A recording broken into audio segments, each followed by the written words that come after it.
बिस्मिल्लाहिर्रहमानिर्रहीम, अस्सलामुअलैकुम। Live doctor Shahid Masood के साथ मैं हूं सुमेरा सलीम। नाज़रीन, जस्टिस याहिया अफरीदी साहब चीफ जस्टिस ऑफ पाकिस्तान मुकर्रर हो गए। सदर मुमलिकत की मंजूरी के बाद नोटिफिकेशन भी जारी कर दिया गया है, जिसके मुताबिक उनकी तैनाती 26 अक्टूबर से 3 साल के लिए होगी। दूसरी जानिब चीफ जस्टिस काजी फायसा साहब से नए तैनात होने वाले चीफ जस्टिस की मुलाकात भी हुई है और इस तैनाती का वकला तंजीमों और रहनुमाओं की जानिब से खैर मकदम किया गया है, जबकि पाकिस्तान तहरीक इंसाफ की जानिब से कहा जा रहा है कि उनकी इस तैनाती को हर फोरम पर चैलेंज किया जाएगा। इसके अलावा भी दीगर मौज़ूआत पर आज हम गुफ्तगू करेंगे। स्टूडियो में हमारे साथ मौजूद है डॉक्टर शाहिद मसूद। अस्सलाम वालेकुम डॉक्टर साहब। डॉक्टर साहब, जस्टिस याहिया अफरीदी साहब चीफ जस्टिस ऑफ पाकिस्तान मुकर्रर हो गए हैं, उनको क्या चैलेंजेस का सामना करना पड़ेगा? स्प्लेटर, मसाइल इश्यूज जी, लेकिन यह है कि उनको मुबारक हो, दिली मुबारक हो। और ये रवायती मुबारकबाद नहीं है कि जो चला गया, और मैं कभी इस तरह से बात हमने नहीं की जी। जाने वालों के बारे में या आने वालों के बारे में। लेकिन याहिया अफरीदी साहब के सामने बहुत चैलेंजेस हैं और हमारी दुआ ये है कि अल्लाह ताला उन्हें इस्तकामत दे और हौसला दे और वो डट के फैसले करें जो कौम के लिए अच्छे साबित हो। और दूसरी बात यह है कि सिस्टम जा रहा है और बड़ा जलील और रुसवा होके जा रहा है, जो बात मैं हमेशा कहता रहा हूँ। सिस्टम, अरेंजमेंट, हुकूमत नहीं, अरेंजमेंट, और जलील और रुसवा होके जा रहा है, ख्वार होके जा रहा है। और ये मत कहिएगा कि घर जा रहा है, इनमें से बहुत से लोग जेल जाएंगे। बैक टू द, कहते हैं ना, बैक टू द पिंजरा खाना जहाँ जहाँ से जो निकल के आए थे वो वापस जाएंगे।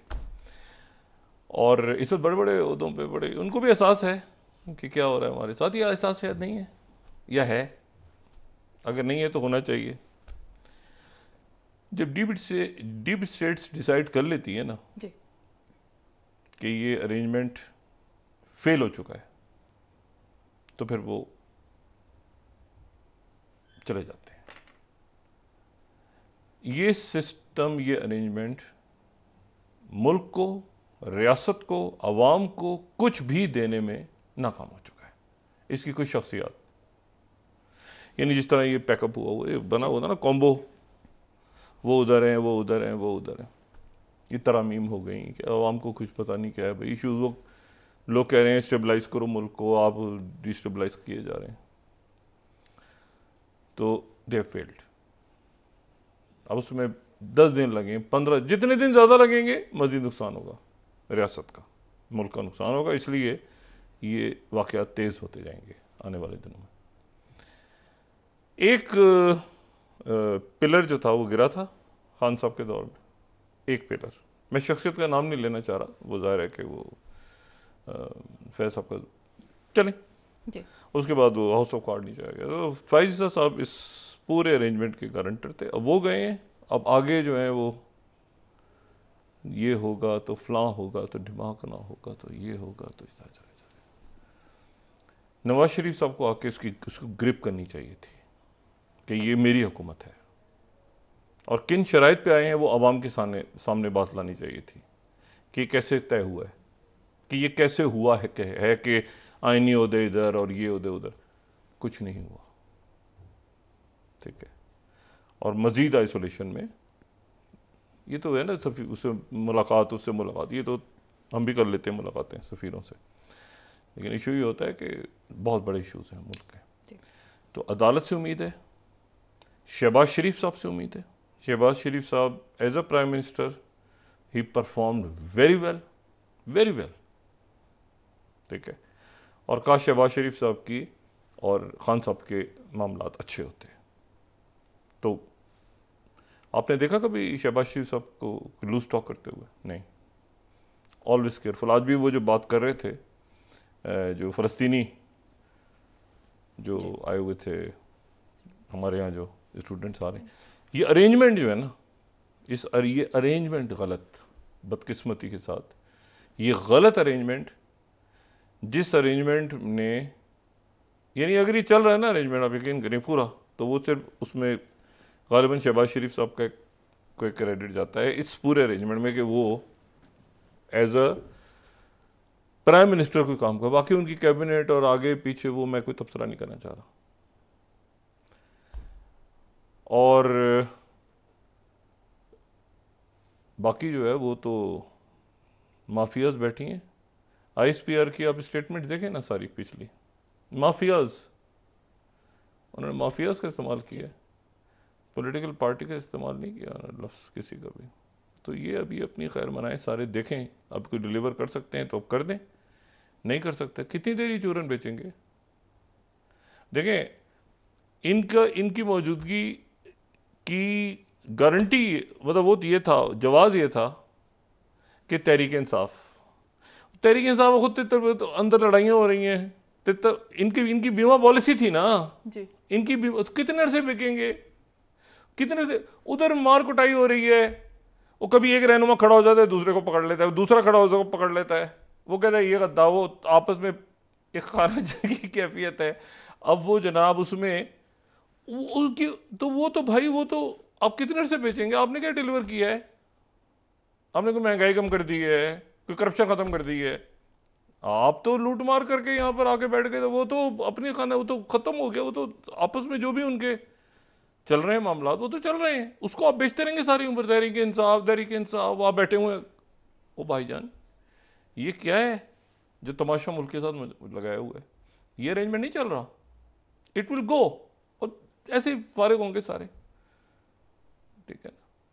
और ये है कि काम धंधा कुछ नहीं, सारा का सारा काम इन्होंने डाल दिया अदालतों पे, या डाल दिया इन्होंने फौज पे, या इन्होंने डाल दिया ब्यूरोक्रेट्स पे, और उनको भी अपना मेरा ये मेरा वो तो और क्या हुआ इसमें, इन तरामीम में इस तरह होता है कभी। They have utterly, this arrangement has been failed, ये बिल्कुल फेलियर, इतना फेल्ड एक्सपेरिमेंट शायद ही पाकिस्तान की दुनिया की तारीख में हुआ जो ये हुआ है, दे फेल्ड।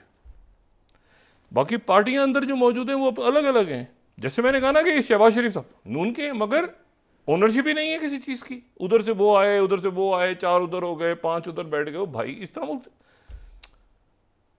और अदालत आज अदालत में वो जो मुझे नहीं पता कौन से बेंच के सामने उन्होंने कहा जी हमारा तो केस ही नहीं, ये तो आई नहीं है। ओ भाई सारे मुझे बताए ना,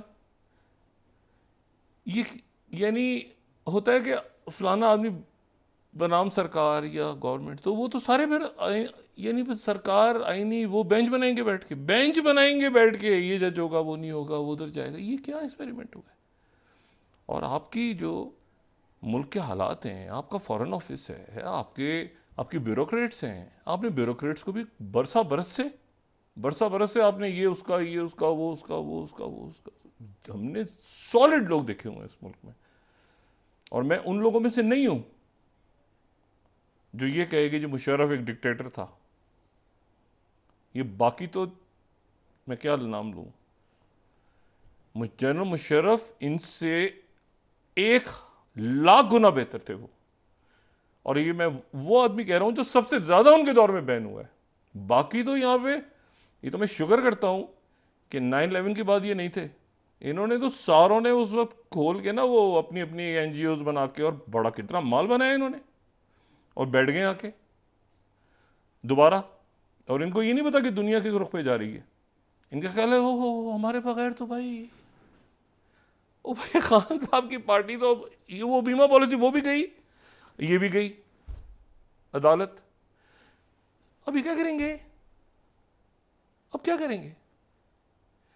तहरीक इंतशार और भाई खत्म हो गया ना बस।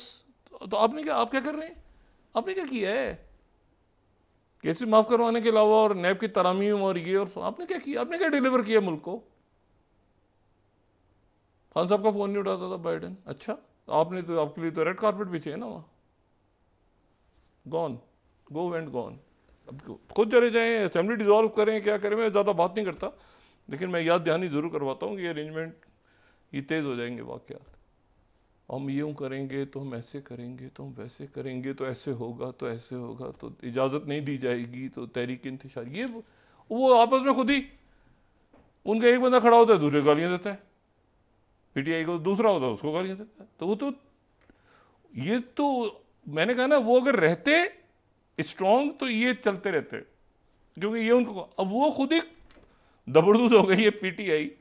और खान साहब देखें, मुल्क का एक, रियासत का एक वो होता है ना, आप उसको देखते हैं दूर से, दो पार्टियों की अहमियत है इस वक्त। आप चलें उसमें अख्तर मेंगल साहब को भी लगाएं, और केपी है खैबर पख्तूनख्वा, वहाँ पे जिरगा सब, ये जो परफॉर्म किया है अली अमीन गंडापुर ने, जो वहाँ जिरगा हो रहा था, तो कुंडी साहब भी बैठे हुए थे और बाकी सारे बैठे हुए थे, और आप एक बड़े बहरान से निकल गए। ये इतने गैर संजीदा लोग, इनको नहीं पता कि क्या हो रहा है, मुल्क के हालात क्या हैं। वो जिरगा इतना इतना इंपॉर्टेंट था, इतना अहम था हमारे लिए। दहशतगर्दी है, शहादत, इनका काम क्या है?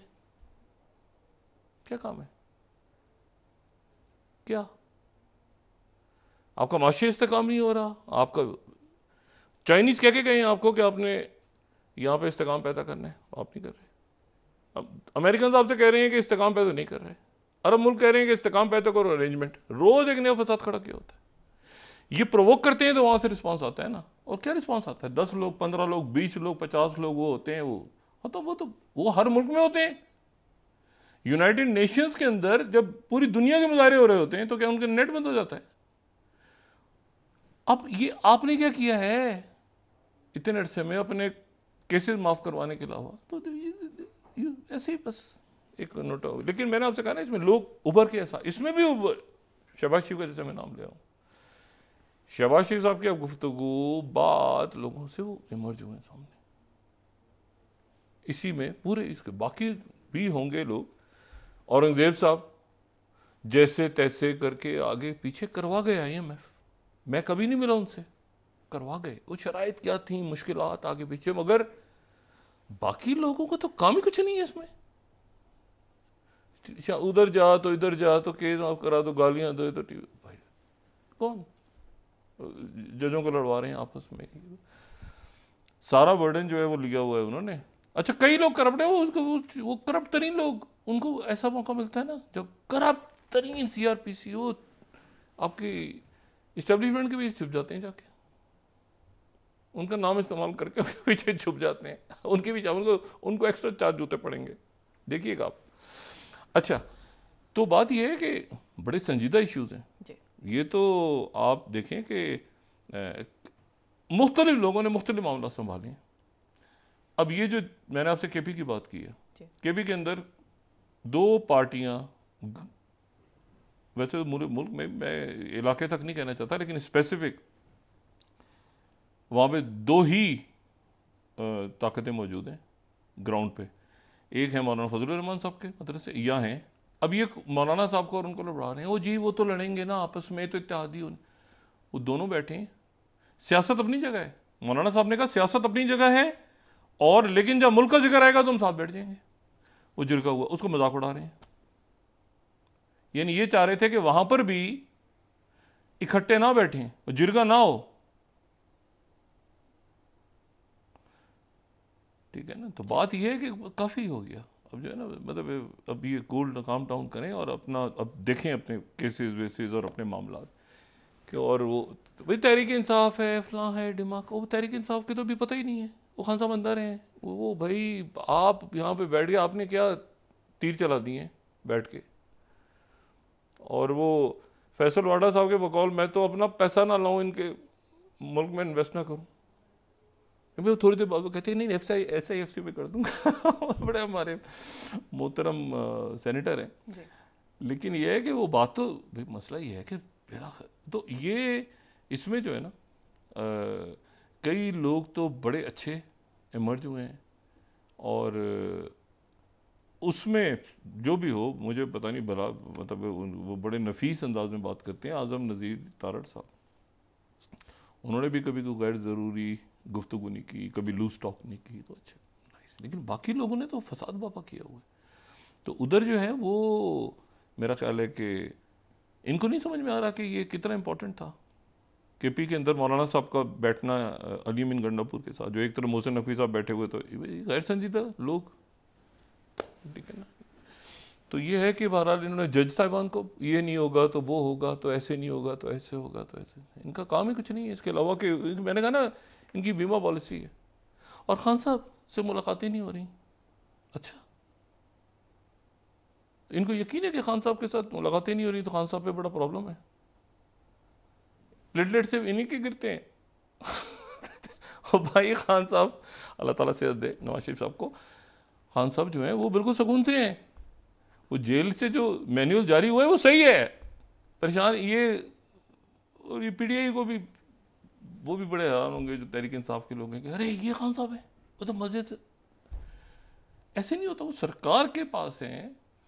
और ये जो है ये इसमें ये कुछ, मैंने आपसे कहा ना कि तहरीक इंसाफ वाले भी कुछ, इनके जो रहनुमा हैं कुछ तो बहुत सेंसिबल हैं, बहुत ही। सलमान अकरम राजा साहब, बाकी लोग बड़े, वो कुछ इधर उधर दंगा फसाद, वो तो सारे ठंडे ठांड होके सारे वो अपनी जगह पे। और बाकी ये है कि वो जो है वो अब ये मामला थोड़े से ठंडे हो रहे हैं, अफवाम व तफहीम की तरफ जा रहे हैं। वो जगह बड़ा सीरियस था इशू, वो खुदा का शुक्र है के हालात। दहशत गर्दी हमारे यहाँ बीच में अटैम्प्ट्स होती हैं, मैंने कहा कौन सा फैक्टर है दहशत गर्द, इनका कोई रोल ही नहीं है ना, वो तो इकोनॉमी के साथ है, माफिया। ये तो इकोनॉमी, आप सोशल अनरेस्ट आप ख़त्म करें, उसके बाद आप देखें कि इश्यूज़ कैसे मुल्क के ठीक होते हैं। उसमें ये नहीं है, ये उसमें एक पार्ट सियासी जमातें ज़रूर हैं। रज़ा रब्बानी साहब की गुफ्तगू सुने आप, शहरी रहमान साहबा की गुफ्तगू सुने आप, मुताद। मतलब मैं आपसे कहा ना कि आप, मतलब इसमें बहुत से लोग जो हैं वो उन्होंने बड़ा, लेकिन ये अरेंजमेंट, मैं कहता हूँ ना, ये जो जेलिन हुआ है ना, ये नहीं कुछ कर सका। उस पर डाल ऐसे कमेटियाँ 10 रुकनी आ रहे हैं जा रहे हैं, जो सारा का सारा वो, और उसमें जो है वो मतलब है कि ये नहीं चल रहा, ये अरेंजमेंट नहीं चल रहा, ठीक है ना। और ये अरेंजमेंट एक मसाइल का गिट बिट हो गया सारा, टाइम इनका जो है ना बड़ा अजीब सी सूरत है। वरना जो आप देखें वो पहले थे ना, उस वक्त जब ये हिना रब्बानी कर वाली, ये उस वक्त सैलाब में आगे पीछे दाएं बाएं बहुत एक्टिवली इन्होंने जो फैटअप का था, ये तो इनका, ये तो आए तो इन्होंने कहा ख़त्म। ये तो अजीब सा बना, ये तो इलेक्शंस के बाद इनको पब्लिक का जो मैंडेट था वो पब्लिक का मैंडेट था। तो देखते हैं बहरहाल ये अरेंजमेंट किस तरह ख़त्म होता है, पार्टियाँ नहीं अरेंजमेंट। अच्छा जी आगे मूव करें। और वो करप्शन जो अक्रॉस द बोर्ड है, वो पीटीआई में वो जो उधर कम है, मैं तो कह रहा हूँ ना क्रॉस द बोर्ड, उधर से उधर जाते हैं, उधर से छलांग मार के उधर चले गए, प्रेस कॉन्फ्रेंस हो गई, ठीक हो गया। वो भाई ये क्या है, इस तरह नहीं चलते। अच्छा अब आगे चलें। सियासत पे कम बात करता हूँ, क्या क्या निकल जाता हूँ, जब ज़रूरी समझता हूँ बात कहता हूँ उसको। और पाकिस्तान में जो भी कुछ होगा खित्ते के वाक़यात तय करेंगे। खित्ते के वाक़यात अब तो इजाज़त ही नहीं दे रहे कि आप ये यहाँ पे ये इस तरह की यहाँ पे नोटंकीपन करें। अच्छा अब 2-4 वाक़यात बड़े आम हो रहे हैं, बड़े आम हो रहे हैं। पहली बात तो ये है कि मैं बहुत मोहतात होकर लफ्ज़ कायम कर रहा हूँ, शायद अमेरिकन हिस्ट्री, कल भी मैंने कहा था, शायद अमेरिकन हिस्ट्री के सबसे नाकाम सेक्रेटरी खारजा के तौर पे एंथनी ब्लिंकन को याद रखा जाएगा। उसकी वजह यह है कि इस कदर ट्रस्ट डेफिसिट मैंने कभी नहीं देखा कि अमेरिका ने एक बात की हो, प्रेसिडेंट बाइडेन ने बात की हो, बयानियाँ निकालने हो, वाइट हाउस से हो, पब्लिक में हो, और आखिर में वहाँ पे एक कत्लेआम की आप जेनोसाइड की इजाज़त दें। ठीक है, अब जनाब वहाँ पे ये हुआ है कि सेक्रेटरी ब्लिंकन जो है, अब कोई दिलचस्पी नहीं है उनके दौरों से, उनके बयान से किसी को। ये भी बड़ी इंटरेस्टिंग बात है, किसी को इंटरेस्ट नहीं है। सेक्रेटरी ब्लिंकन आज तल अवीव में थे, उनकी मुलाकात हुई नेतन्याहू से, और फिर उनकी मुलाकात हुई गैलेंट से। अब वो एक लिमिटेड सीज फायर की जिसके नतीजे में कुछ यरगमाली रिहा हो जाए और कुछ अरसे के कोई इंटरेस्टेड नहीं है इसमें। वो लेम डक है, Biden administration is a lame duck administration, कोई इंटरेस्टेड नहीं है उनकी बात सुनने में। अब वो जो है वो वहाँ से वहाँ पहुँचे मौसूल, जब वो पहुँचे तो उधर से अब देखें ना लेबनान के साथ, और लेबनान का तायर इलाका, ये जो तायर का इलाका है लेबनान में, ये वहाँ पर इन्होंने बॉम्बिंग की है, तबाह कर दिया उस इलाके। वो जो हेरिटेज है यूएन का हेरिटेज, उसके अंदर वो शहर मौजूद है। और ये सिडोन और रोमन एम्पायर और उसके बाद ब्रॉन्ज एज, ये पुरानी जो तारीख़ है दुनिया की, वहां पर जो पुरानी आबादियां मिलती हैं ना, उसमें ताहिर का शहर है। अब जनाब वहां पर इन्होंने वहां पे बॉम्बिंग करके वो जनाब उनकी बंदरगाह को उड़ा दिया है, और ये मारे जा रहे हैं कि ये हम 500,000 आदमी मार देंगे, कोई ना कोई तो हिजबुल्लाह का होगा। अब ये हो रहा है, और लेबनीज आर्मी भी साथ आ गई सामने। उसके बाद जो है वो सेक्रेटरी ब्लिंकन पहुंचे हैं सऊदी अरेबिया, और वहाँ पे जो वली अहद और वज़ीर आज़म मोहम्मद बिन सुलेमान से, शहज़ादा मोहम्मद बिन सुलेमान से मुलाकात हुई। शहज़ादा मोहम्मद बिन सुलेमान जो हैं ये टू स्टेट सोल्यूशन के, जिसका पाकिस्तान भी हिस्सा है, और पाकिस्तान उस दुनिया के बहुत बड़े बड़े क्या वो तकरीबन सारे, ये तो चीट कर गए ना बीच में, ये तो बीच में धोखा दे गए कि हम टू स्टेट करेंगे और ये करेंगे, और उसके नतीजे में वरना तो दुनिया अलग खड़ी होती। लोग इतबार करते थे इनकी बात का, जो बाइडेन एडमिनिस्ट्रेशन ने बिल्कुल फारिग किया। आई होप कि कैमला हैरिस इसको ठीक करेंगे आके, या ट्रम्प ठीक करेंगे, जो भी आएगा, लेकिन बाइडेन एडमिनिस्ट्रेशन तो वर्स्ट एडमिनिस्ट्रेशन। अच्छा, अब उसके बाद जो है वो इन्होंने क्या किया कि वो सऊदी अरेबिया गए। सऊदी अरेबिया में सेक्रेटरी ब्लिंकन की मुलाकात हुई वहाँ के वज़ीर आज़म और वली अहद से, और साथ उनकी मुलाकात हुई वज़ीर ख़ारजा फैसल बिन फरहान से। और उसके बाद वो कतर जाएंगे, और कतर में यकीनन वो वज़ीर ख़ारजा से मिलेंगे, क्योंकि कतर के जो अमीर हैं वो जर्मनी में है। अमीर कतर जर्मनी में है, और जर्मनी में वो एक तो जर्मन कतर रिलेशनशिप बड़ी स्ट्रॉन्ग है, और यूक्रेन जंग के बाद जर्मन कतर रिलेशनशिप बढ़ गई। इसलिए बढ़ गई कि कतर जो गैस का तीसरे बड़े ज़खायर हैं ईरान और रशिया के बाद, तो कतर जो है उसने फिर यूरोप को, क्योंकि उधर वो नॉर्थ स्ट्रीम और वो सारा मसला पाइपलाइंस, और तो कतर और जर्मनी के दरमियान एक कुछ 16 साल का, गालिबन 15 या 16 साल का पैक्ट हुआ है कि जिसमें कतर जो है वो यूरोप को गैस देगा और जर्मनी को देगा, जर्मनी से फिर आगे मूव होंगी। तो वो एक और कतर की इन्वेस्टमेंट्स बहुत हैं जर्मनी में, तो अमीर कतर वहाँ पे हैं, और वो टू स्टेट सॉल्यूशन और ये सारा भी वहाँ डिस्कस हो रहा है, यूक्रेन वॉर। और कतर ये मुल्क बहुत आगे जा चुके हैं, जो ये अरब मुल्क हैं ना, और ये जो पूरा इस वक्त ये यूएई और कतर और सऊदी अरेबिया और लेकिन एक और कमाल हुआ उधर, जब ये नेतन्याहू पहुंचे तो एक तो वहाँ पे वो इधर इन्होंने बॉम्बिंग शुरू की है, उधर से हिजबुल्लाह ने भी छोड़ा हुआ, उन्होंने भी जनाब नॉर्दर्न इसराइल, तल अवीव, हैवा, मतलब गुत बनी हुई है, इसराइल की गुत बनी हुई है।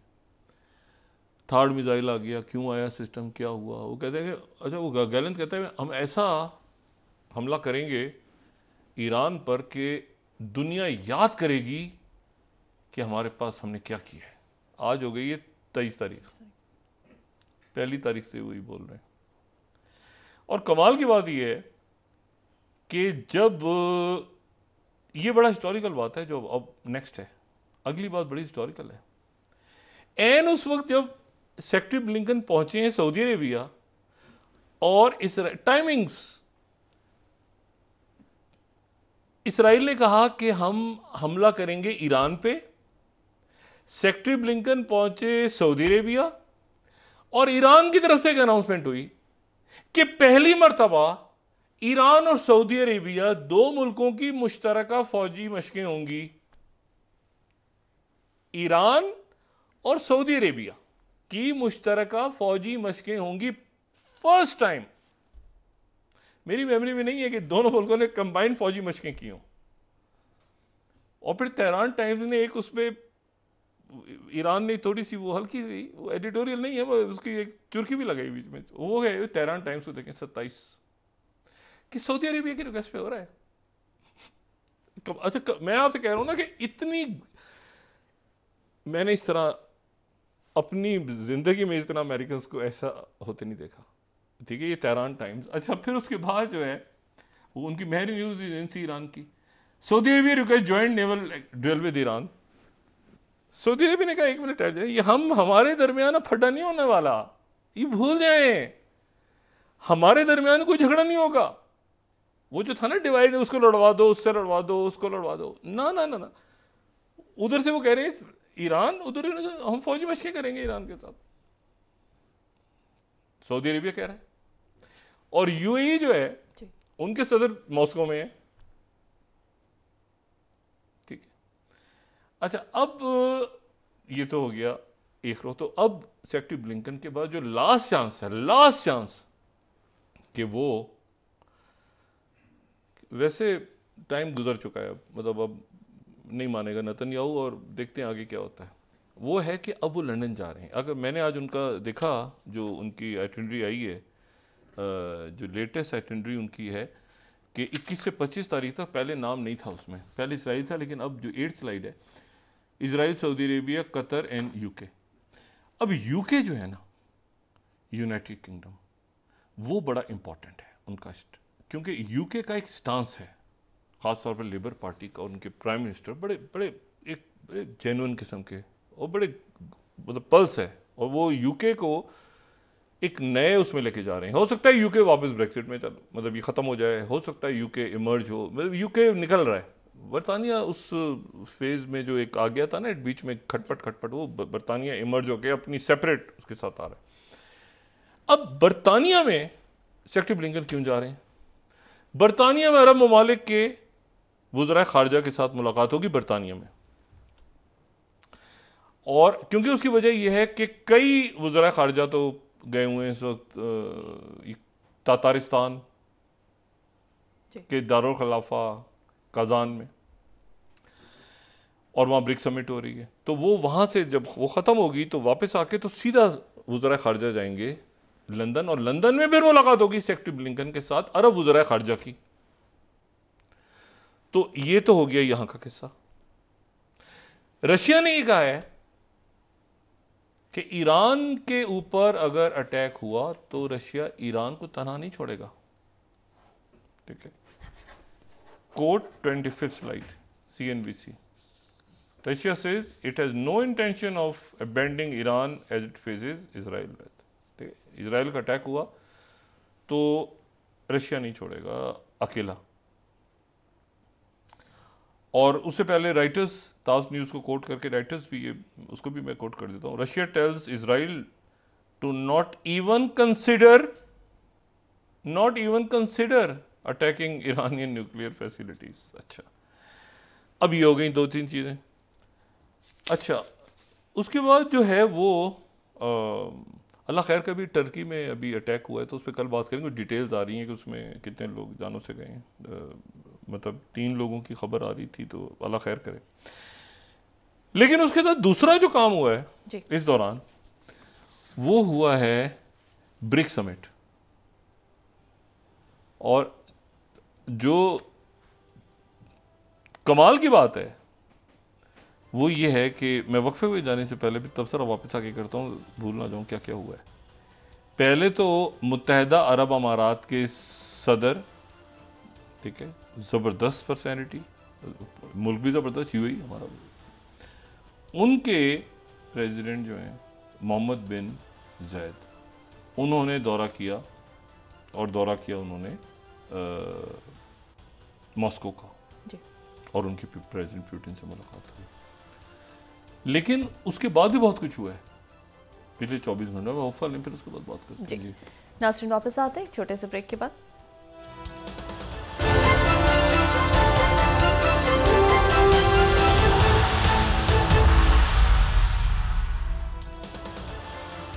वेलकम बैक नाज़रीन। डॉक्टर साहब, तहरीक इंसाफ की जानिब से कहा जा रहा है कि जस्टिस याहिया अफरीदी साहब की जो तकर्री है उसको हर फोरम पर चैलेंज करेंगे।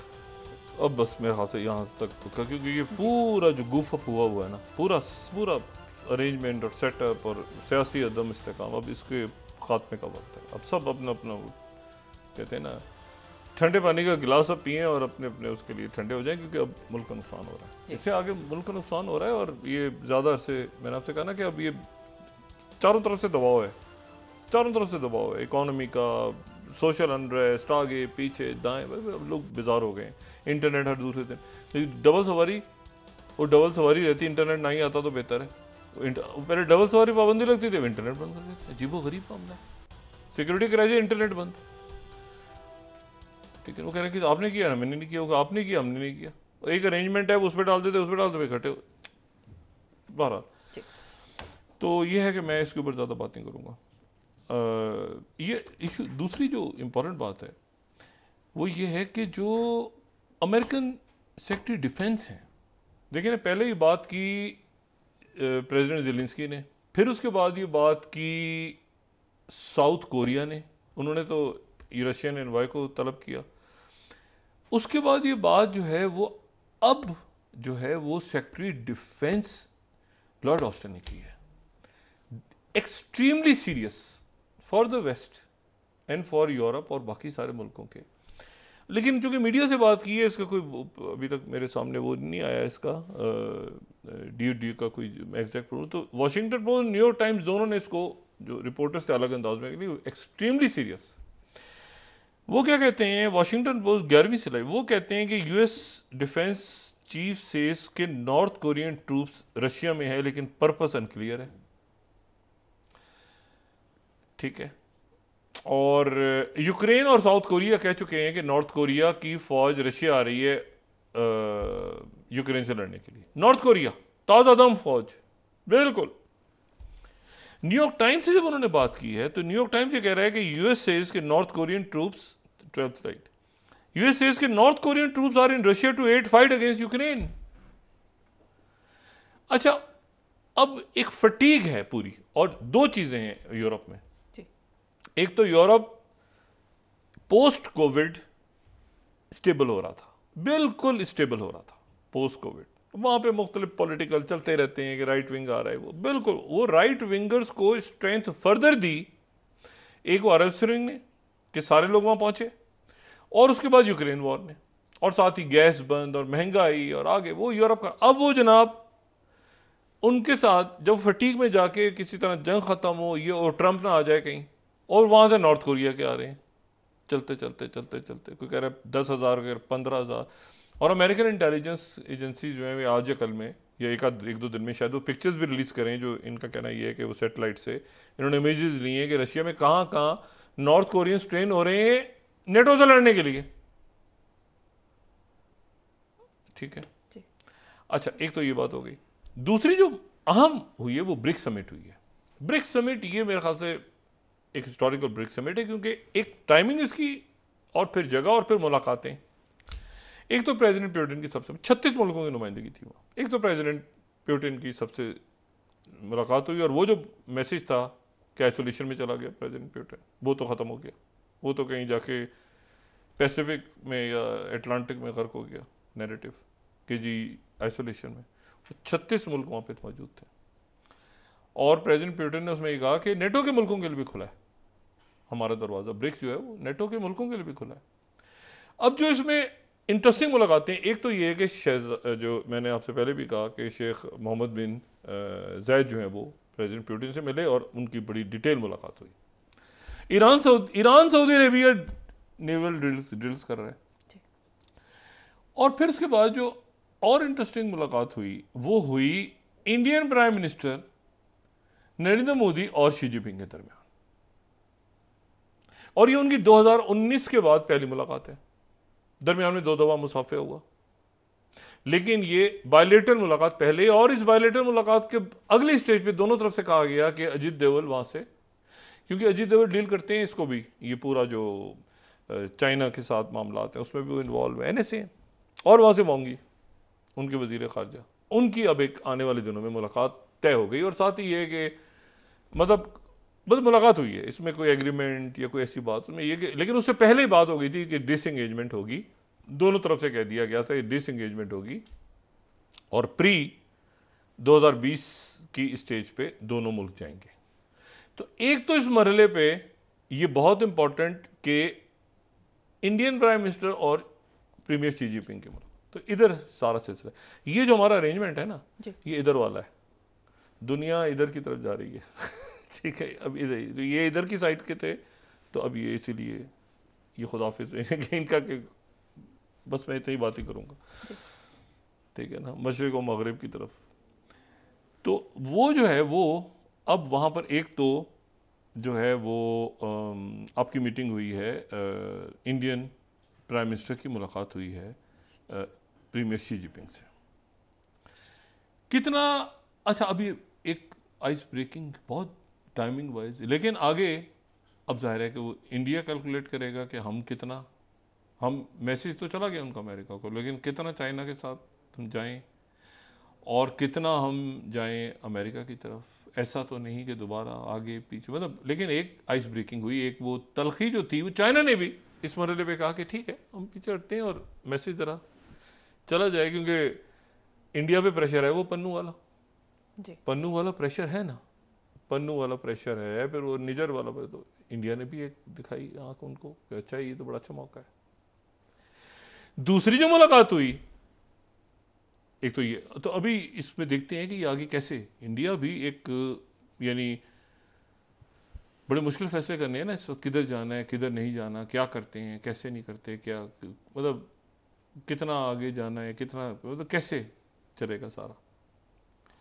लेकिन यह है कि इस वक्त चाइना ने वो पीछे किया अपने आप को, ठीक है।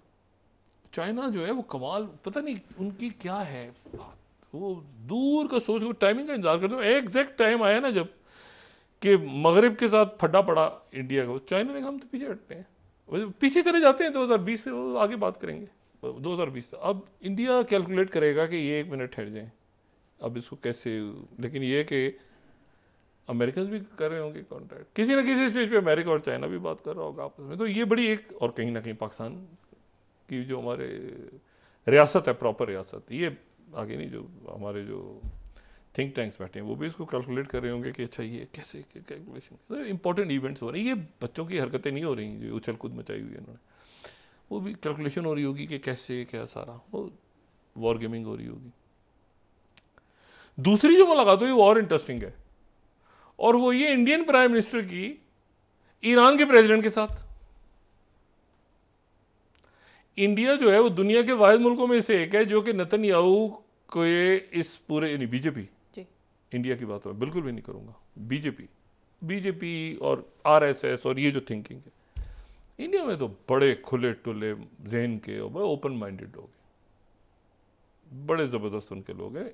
इशू खड़ा होता है जब ये हिंदुत्व और ये जो है टिपिकल एक, वो जहाँ अपनी ज़ात बरादरी को भी नहीं छोड़ते, मतलब मुसलमान तो छोड़ दें आप, बहरहाल मैं उस बहस में नहीं जाना था। इशू ये है कि ये जो मुलाकात हुई है इंडियन प्राइम मिनिस्टर मोदी की, वो मुलाकात हुई है किससे, ईरान के प्रेसिडेंट से, और ये फिर बायलैटरल हुई है। वो ईरान जिसके ऊपर उधर से इजराइल कह रहा है हम हमला करेंगे, तो इस वक्त उन्होंने एक मुलाकात जो है, ये मुलाकात उन्होंने करवा दी इस वक्त इसराइल, अब इसराइल जो है हमला करेगा ईरान पे,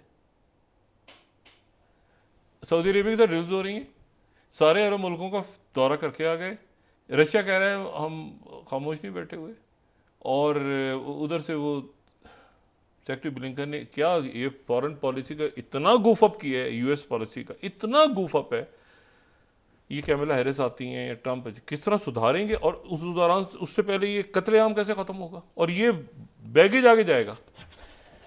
अच्छा, अब एक तो ये हो गई मुलाकात, दूसरी जो है वो हो गई मुलाकात, अच्छा वहाँ पे जो है आप देखें कि प्रेसिडेंट सीसी भी पहुँचे हुए थे, तुर्की ने भी रिक्वेस्ट की है, अल्लाह खैर करे वहाँ से क्या खबर आती है, तुर्की भी शामिल होने जा रहे हैं, तभी तो पुतिन ने कहा कि नेटो का कोई मुल्क आ जाए तो कोई इशू नहीं। अब इसमें जो एक और इंटरेस्टिंग बात है वो ये है कि एक और मुल्क ने भी दरख्वास्त की है, और उस मुल्क का नाम है अफगानिस्तान। अफगानिस्तान ने एक, और ये मैं यहाँ पे कोट कर रहा हूँ 21 और ये 22, एक तो ये कि ईरान और इंडिया के दरमियान, क्योंकि ब्रिक्स के दोनों परमानेंट अरकान है ना, तो नए रुकन को शामिल करना है, तो उससे दो मुल्क ईरान और इंडिया, चाइना मौजूद है, रशिया मौजूद है, वो उन्होंने गौर किया है कि अफगानिस्तान को ब्रिक्स का हिस्सा बनाया जाए। 21 स्लाइड हरियाणा न्यूज़, ठीक है। और फिर उसके बाद ये जो पाजा खान न्यूज़ है वो भी कह रहा है कि अफगानिस्तान आई पार्टिसिपेशन इन ब्रिक्स मीटिंग। तो इशू ये है सारा कि अब वहाँ पर ईरान परमानेंट मेंबर है, ठीक है, उनके प्रेसिडेंट जो सऊदी अरेबिया, थोड़ा सा इशू चल रहा है, वो हो जाएगा, वो भी क्लैरिटी आ जाएगी। सऊदी अरेबिया नहीं गया मीटिंग में, उनकी पार्टिसिपेशन हुई लेकिन दूसरे लेवल पर थोड़े इशू है। और आखिर में जाते जाते अगर 30 सेकंड 40 सेकंड हो तो फिर मैं बात कर लूँगा। कल भी मैंने बात की थी डी डॉलराइजेशन। दुनिया में जब लोग एक दूसरे से तारीफ शुरू हुई है तो एक दूसरे से कैसे ख़रीदो फ़रोख्त कैसे होती थी? ख़रीदो फ़रोख्त ऐसे होती थी पहले कि जी गंदम 3 बोरियां गंदम की, उधर से चावल दे दो, गंदम दे दो, ये मकान दे दो, उधर से भैंसें बकरियां दे दो, इस तरह आपस में जो बार्टर सिस्टम होता था। फिर दुनिया थोड़ी सी आगे चली तो उसमें फिर ये सोना और तांबा और इस तरह की चीज़ें आ गई। अच्छा, ग़ुलाम भी होते थे, इसके बदले ग़ुलाम ले लो, इसके बदले ये कर लो। उसके बाद वो सोना चांदी वाला मामला चलता रहा, तांबा आ गया दरमियान में। उसके बाद जो है वो चलते चलते चलते चलते फिर वो आ गया सोने पे जाके चीज़ तय हुई। और पेपर करेंसी आई तो पेपर करेंसी की हैसियत कोई नहीं थी, कागज़ का टुकड़ा। तो उन्होंने कहा इसके साथ सोने को अटैच करो, सोने को अटैच करो, ये कागज़ के टुकड़े को क्या करना है।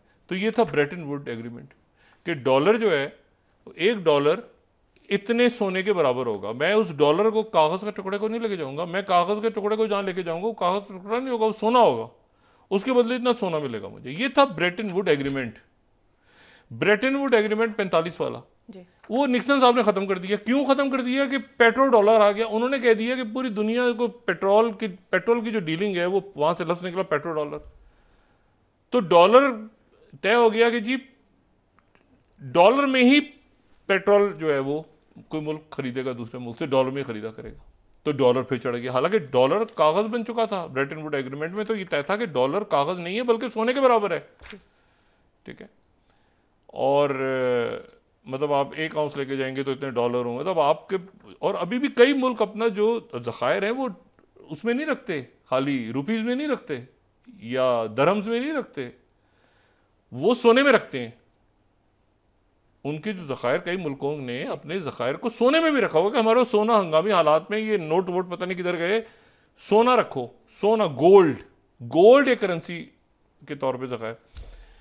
अब जनाब, तो उसके बाद फिर मुख्तलिफ तरीके आते रहे। इलेक्ट्रॉनिक करेंसी आ गई, इंटरनेट आया तो इलेक्ट्रॉनिक करेंसी आ गई, इजी पैसा और इस तरह की चीज़ें पूरी दुनिया में, ये आपके जो है ये मनी चेंजर्स और ये सारे इंटरनेट से हुआ ना।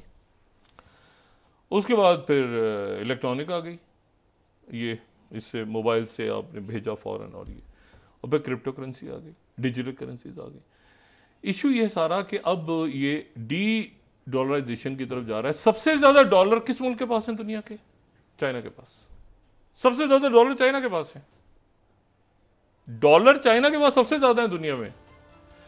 और वो जो बात कर रहे हैं, वो बात कर रहे हैं कि हम दोबारा से, अगर अभी नहीं जी, यानी ये बात इफ की नहीं है, ये बात है वैन की। वो जो किशोर मोबानी ने बड़ा सा जुमला किसी दिन एक लेक्चर में उन्होंने कहा कि इफ की बात नहीं है, वैन की बात है कि कब, कि ये जो करेंसीज हैं जो ऑलरेडी शुरू हो गई हैं, जो मैंने कल भी बात की थी दोबारा, कि आप किसी भी जगह जाके अपना क्रेडिट कार्ड दिखाते हैं तो जो ट्रैवलर्स होते हैं उनको पता होता है कि हमें ट्रैवलर कार्ड, ये जो क्रेडिट कार्ड दिखाना है, तो दूसरे मुल्क में जाके वो पूछते हैं कि डॉलर में या लोकल करेंसी में, तो लोकल करेंसी में, तो आपके ऑप्शन होता है दूसरा ऑलरेडी। बड़े कम लोग होते हैं जो डॉलर के थ्रू फिर वापस जाएं, जो नए नए होते हैं उनको पता नहीं होता। लेकिन ये होता है कि जी आप, अब वो पैरेलल करेंसी के ऊपर काम शुरू हो गया। यहाँ पर अमेरिका ने देखना है, और ऑलरेडी हो रहा है, पाकिस्तान भी या बाकी भी, और उन्होंने डॉलर से वो लोग आगे जाके इसमें से निकल पाएंगे जो भारी डॉलर्स में कर्जा लेके नहीं बैठे हुए, जो भी मुल्क है जो भारी कर्जा डॉलर्स में लेके बैठ रहे हैं और डॉलर्स के पीछे लगे हुए हैं, और वो सोच ही नहीं रहे कि दुनिया में कुछ कोई और भी किसी तरफ दुनिया का रुख जा रहा है, तो वो फिर इस दौड़ से पीछे रह जाएंगे। क्योंकि वो ना अपने आप को, अपना FBR, ना टैक्स नेट, ना वो अपनी IMF, जरा सा आता है, मुआहदा तय होता है, एक हंगामा बपा होता है, वो टैक्स डालते हैं, वो कहते हैं अगले कौन सी गवर्नमेंट होगी वो करती रहेगी, किस्तें भरती रहेगी। हम तो अभी निकले ना यहाँ से माल बना के जी। ये एलीट का साइकिल अब टूटने जा रहा है। ये नहीं कि कहने से ये खुद ब खुद हालात तोड़ देंगे। ये एलीट कैप्चर जो है ना, ये इंटर एलीट फाइट और ये सारी ये हालात तोड़ देंगे। उसकी वजह ये है कि वो मुल्क जो डॉलर्स में कर्जा लेते जा रहे हैं, वो इस गेम में कैसे आएंगे? इस गेम में कैसे आएंगे? यही बात आपसे चाइना ने की थी कि जी आप जो है वो बराए करम, फिर उन्होंने कहा सऊदी अरेबिया आगे पीछे, अब आपको एक रिलीफ मिला, उसके बाद उन्होंने क्या कहा, आप इस्तेकाम पैदा करें और नतीजा देखें क्या उछल कूद मची हुई है मुल्क में। तो ये कि अरेंजमेंट कोई ओनरशिप ही नहीं है। तो इसलिए मेरा ख्याल ये है कि ये सिस्टम जा रहा है, जली होकर जा रहा है। कुछ लोग जाएंगे जेलों में, कुछ लोग ज़ाहिर बड़े अच्छे हैं, अच्छा काम किए, मर्जू हैं, केसेस वेसेस जिन पे चल रहे हैं वो केसेस भुगतेंगे। लेकिन मेरा ख्याल से कि मज़ीद अगर ये होगा तो फिर ये things will go toward south जिसे कहते हैं ना। तो बेहतर है कि सब ठंडा पानी पी के आराम से, और मज़ीद जो है ना इंतशार फैलाने से मुल्क में जो है इंतशार सिर्फ पीटीआई ने फैलाया हुआ है। ये जो बाकी सोशल अनरेस्ट है पूरे मुल्क में, गुर्बत और महंगाई और लोग ये उसमें इनका बाकियों का किसी का हिस्सा नहीं है। अच्छा जी, लूट मार हो रही है पूरे मुल्क में। जी बहुत शुक्रिया डॉक्टर साहब। नाज़रीन, इसके साथ ही आज का प्रोग्राम अपने अख्ताम को पहुंचा। मुझे सुमेरा सलीम को इजाज़त दीजिए। अल्लाह ने के बाद जी डॉक्टर। अपने दोस्तों रिश्तेदारों को नवा के लोगों का सब ख्याल रखिएगा। अल्लाह हाफिज़।